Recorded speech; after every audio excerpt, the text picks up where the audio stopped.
Bismillahirrahmanirrahim. Allahumma shalli ala sayyidina Muhammad wa ala sayyidina Muhammad.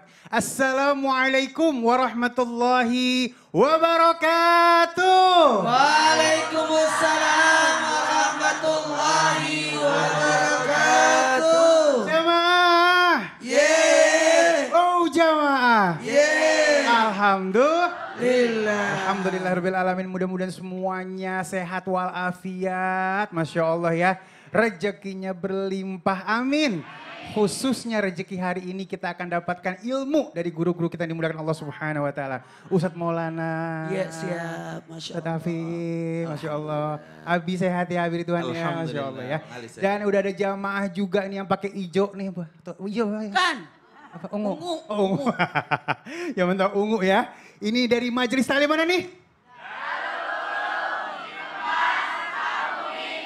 Tepuk tangan dulu yuk. Masya Allah. Semangat semuanya. Oke, seger banget yang ungu-ungu nih. Mudah-mudahan hari ini ya kita dapat ilmu dan meningkatkan derajat kita dunia akhirat. Amin ya rabbal alamin. Baik, sebelum kita masuk ke dalam tema kita, ini ada cuplikan nih ya. Oke, ini untuk kita semua. Sah ya, MK tolak gugatan sengketa Pilpres 2024. Kita lihat yuk. Berdasarkan Undang-Undang Dasar Negara Republik Indonesia tahun 1945, Undang-Undang Nomor 24 Tahun 2003 tentang Mahkamah Konstitusi, sebagaimana telah diubah terakhir dengan Undang-Undang Nomor 7 Tahun 2020 dan seterusnya dianggap dibacakan, amar putusan mengadili dalam eksepsi, menolak eksepsi termohon dan eksepsi pihak terkait untuk seluruhnya. Dalam pokok permohonan, menolak permohonan pemohon untuk seluruhnya. Ya, guru. Ya itulah dunia. Dan dunia ini ada namanya berlawanan tapi bukan bermusuhan. Ah, keren. Jadi kalau sesudah selesai sengketa-sengketa seperti ini, ada perbedaan pendapat itu wajar. Iya. Dan akhirnya diputuskan apapun keputusannya, kita bertawakal kepada Allah. Sekali lagi bukan bermusuhan, cuma berlawanan. Jadi siapapun yang menang, siapapun yang kalah, Indonesia yang menang. Masya Allah. Dan mohon maaf tanpa menggurui, hanya mengingatkan buat kita untuk bisa berdamai. Damai itu bagaimana kita bisa merasakan berada pada posisi tenang. Damai itu kan ketenangan. Salamun hiya at-tamatul fajar. Kedamaian sampai terbitnya fajar. Dan paling penting lagi, ayo kita saling maaf memaafkan. Iya. Makna maaf di sini bagaimana bisa mengembalikan perasaan orang yang pernah sakit sama seperti sebelum dia disakiti. Masya Allah. Saatnya bersatu lagi guru. Iya bersatu lagi. Yuk kita bersatu. Ya. Satu Indonesia. Masya Allah. Boleh tepuk tangan dulu yuk. Ya. Oke. Dan sekarang kita sikapi ini ada cuplikan yang kedua. Bantai. Oh ini maksudnya ya bola nih ya. Bantai Yordania Indonesia cetak sejarah lolos ke perempat final. Alhamdulillah. Yuk kita lihat.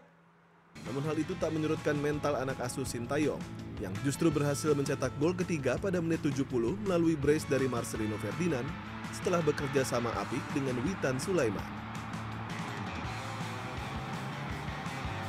Yordania sempat memperkecil skor menjadi 1-3 pada menit 79. Tendangan pemain Yordania yang membentur Justin Hubner membuat bola berubah arah dan masuk ke gawang Hernando Ari. Indonesia menutup kemenangan menjadi 4-1 melalui gol dari Komang Teguh yang memanfaatkan umpan lemparan jarak jauh Pratama Arhan. Ya Alhamdulillah. Selamat tepuk tangan buat kita Tepuk semua. tangan. Masya Allah. Masih Nah ini panjang. juga prestasi yang sangat membanggakan. Bisa mendunia. Artinya kita membawa nama harum Indonesia di kancah internasional. Dalam hal ini sepak bola. Sepak bola kan adalah pertandingan yang dalam hal ini untuk persahabatan. Yes, betul Ya, juga. dan alhamdulillah rabbil alamin, cuma kita diingatkan iza aja nasrullah fat waritana saya dulu nabi dinilai apa aja fasabbih bihamdi rabbika wastaghfir. Ketika kita meraih kemenangan, lebih baik begini, perbanyak memuji Allah. Allah. Nah, jadi kita puji Allah. Ini kemenangan ini atas pemberian dari Allah. Maka bertasbihlah dan memuji Allah dan perbanyak istighfar. Ya, jadi enggak Karena jangan sampai euforia. Enggak langsung cepet puas. Iya, ya. jangan cepat puas. Iya. Karena kan kita tidak boleh melakukan kepuasan akan tiga. Jangan puas dengan ilmu, jangan puas dengan ibadah, dan jangan puas dengan sedekah. Masya Allah. Tepuk tangan dulu untuk guru kita. Terima kasih guru. Ya, yes. Waduh ya. Ini awal yang udah penuh dengan ilmu pastinya ya. Buat teman-teman di rumah yang punya mau nyiapin catatan juga boleh pastinya ya. Nah sekarang kita masuk ke dalam tema kita. Ini keren banget temanya ya. Banyak banget orang yang mengharapkan punya buah hati, ya punya anak. Namun pada saat tidak punya anak akhirnya kalimatnya adopsi atau mengambil anak ya. Nah, bolehkah adopsi anak jadi pilihan? Itu tema kita. Tepuk tangan dulu yuk. Baik, langsung aja. Di sini akan ada cuplikan lagi adopsi anak perempuan Raffi Ahmad beri nama Lili. Kita lihat. Ganteng, aduh. Namanya Lili, pendatang barunan menggemaskan dalam keluarga Raffi Ahmad. Semua tentangnya masih dirahasiakan. Namun dari cara tatap Rayanza, terungkap sebuah cinta yang begitu besar dari sang kakak untuk adiknya. Rayanza yang mengira akan menjadi anggota terakhir dalam keluarga, kini justru menjadi anak kedua setelah kehadiran si bungsu yang berjenis kelamin perempuan. Lewat Instagram, Raffi sekedar memperkenalkan nama si kecil. Berkah terus ya untuk Raffi Ahmad dan keluarga, Masya Allah. Baik guruku yang dimuliakan Allah Subhanahu Wa Taala, Ustadz Afif, gimana sih aturan adopsi? Itu ada syarat-syaratnya nggak? Silakan. Baik guru-guruku yang dimuliakan Allah Subhanahu Wa Taala, jamaah yang dirahmati Allah. Assalamualaikum warahmatullahi wabarakatuh. Waalaikumsalam warahmatullahi wabarakatuh. Alhamdulillah wassalatu wassalamu ala Rasulillah wa ba'd. Mengadopsi anak adalah syariat di dalam Islam. Dibolehkan mengadopsi anak sebagai bentuk praktek sosial. Nabi Muhammad SAW bahkan mencontohkan sendiri dengan mengadopsi Zaid bin Harithah. Akan tetapi, nah ini ada akan tetapinya. Apakah mengadopsi anak tersebut bebas orang mengadopsi secara sembarangan, orang mengambil anak, mengasuh anak dan lain sebagainya? Maka kita bahas di sini. Yang pertama, sesungguhnya dalam cuplikan tadi itu ada terusan dari cuplikannya, yaitu Raffi Ahmad itu mengumandangkan azan kepada anaknya tersebut. Alhamdulillah bin ni'matillah. Nah ini berarti Kak Raffi sudah mempersiapkan jauh sebelum kelahirannya. Berarti sudah ada permintaan. Akhirnya dia mengazankan sendiri dan mengkomatkan sendiri. Ibu-ibu waktu lahir diazanin enggak? Itu bagian juga dari syariat Islam. Kita mengazankan anak lahir ke bumi untuk kemudian yang diperdengarkan adalah Allah. Nanti meninggal dunia juga Allah yang diperdengarkan. Namun azannya jangan kayak azan di masjid. Ya, azannya dengan barangkali suasana haru, bahagia. Bukan seperti di masjid. Kalau di masjid dengan suara yang lantang dan sebagainya, kesian anaknya biru nanti mukanya. La haula wala quwata illa billah. Maka yang pertama, boleh mengadopsi anak selama adopsi tersebut yang pertama hifzun mayyastaqila bi umuri, di dalam kitab Yaqutun Nafis. Seseorang boleh mengadopsi selama dia bisa menjaga mayyastaqila bi umuri, orang yang tidak punya kecakapan di dalam dirinya. Kan kita adopsi anak agar anak tersebut mampu kita emban, kita tarbiyah, kita ayomi, kita beri nafkah yang halal. Maka jika dia punya kelengkapan di dalam kata hifzun, dalam hal ini memelihara anak, maka anak tersebut boleh diadopsi. Itu yang pertama. Yang kedua, adopsi itu adalah ad-dhammu, mengumpulkan. Diambil dari kata bahasa ma'khudun minal hidni bikasril ha. Jadi haknya itu dikasrohkan dalam kitab Yaqutun Nafis, artinya hidni adalah al-jambu. Jambu itu adalah perut. Jadi anak itu kenapa dipanggil al-hadonah? Yaitu anak angkat karena diangkat. Orang Arab bilangnya hadonatu tifli ilai. Jadi diangkat anak menuju perutnya gitu. Jadi kalau kita angkat anak itu hadonah namanya. Kalau ibu-ibu bikin kue namanya adonan. Masya Allah. Jadi yang pertama, yang kedua itu bila dia mengangkat anak, maka ad-dhammu mengumpulkan, dia kumpulkan rasa sayangnya. Dia kumpulkan bukan cuma memberikan makan, memberikan fasilitas, tapi dikumpulkan rasa sayang ia, istrinya dengan anak dalam satu kesatuan. Itulah paling tidak hadonah. Secara bahasa adalah mengumpulkan, yang lebih jauhnya menjaga daripada anak tersebut dalam tarbiyahnya, dalam kesehariannya. Masya Allah, tabarakallah. Baik, terima kasih guruku ilmunya. Tepuk tangan dulu yuk. Dan Abi Ahmad Ridwan nih, ya ini aku langsung poin-poin karena ini penting banget, pasti akan panjang nih ya pembahasannya. Guru, anak angkat, ame adopsi, apa bedanya? Silakan guru. Iya, izin Ustaz Afif, Bang Ali, Ustaz Maulana. Bismillahirrahmanirrahim. Assalamualaikum warahmatullahi wabarakatuh.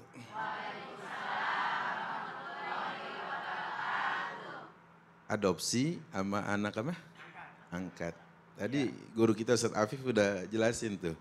Kalau ngangkat anak begini kan. Iya. Jadi angkat namanya, ya kan? Berarti kalau sudah umur berapa? Ada batasan umur nggak? Tadi dibincangkan sama Bang Ali di belakang. Kalau ngangkat anak 27 tahun gimana?